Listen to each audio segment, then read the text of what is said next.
यह पहला ऐसा अवसर है, या यूँ कहे कि हमारे समाज का यह दुर्भाग्य ही है कि एक केंद्रीय कार्यकारिणी के लिए हमको इस प्रकार से यहाँ बैठना पड़ रहा है। इसी से प्रमाणित होता है कि हमारी केंद्रीय कार्यकारिणी निश्चित रूप से समाज को तोड़ने का प्रयास कर रही है। उनने कभी भी समाज को एक करने का कभी मंशा नहीं रही। मैं एजेंडे के ऊपर बात करूंगा।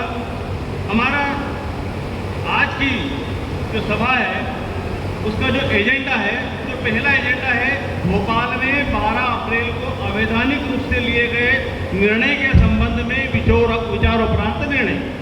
अब 12 अप्रैल को जो निर्णय क्या लिया है सबको पता है कि हमारे अध्यक्ष महोदय का उद्बोधन हुआ था कि हमारे समाज का नाम आदिगौड़ बाविशा पारोत्रा ब्राह्मण समाज रहेगा और मैं अभी से लागू करता हूँ। अब आप इसकी प्रक्रिया देखें।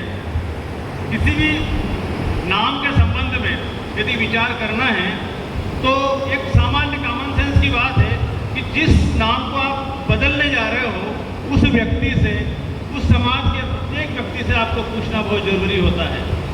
ये जैसे कि हमारे खिड़किया के अध्यक्ष महोदय ने बताया गया था कि यह एक व्यवस्था दे रखी है हम समाज को संचालित करने के लिए। हमने कोई मठाधीश नियुक्त नहीं करा है कि जो हम फतवा जारी कर देंगे हम उसका पालन करेंगे। अब उसकी प्रक्रिया भी बता दूं। मुझे किसी ने ये बता रहे थे, जैसे कि पहले तो उन्होंने अफवाह समाज में ऐसी फैलाई थी कि पूर्व महामंत्री ने हमको दस्तावेज ही नहीं दिए। ये नहीं दिए, मेरे पास सब पूरे सबूत के साथ दस्तावेज हैं। और फिर यदि दस्तावेज नहीं दिए थे तो ये कैसे कह सकते हैं कि ओंकारेश्वर के प्रतिनिधि सभा की बैठक में पारित हुआ था? आपके पास तो थे ही नहीं दस्तावेज।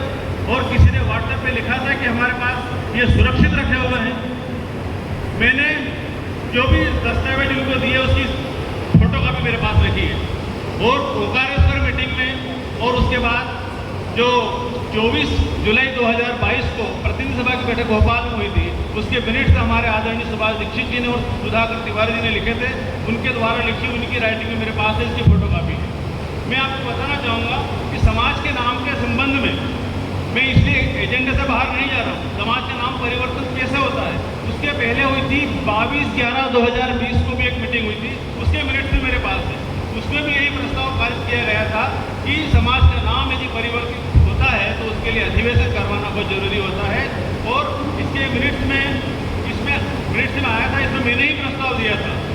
मनोज व्यास जी का प्रस्ताव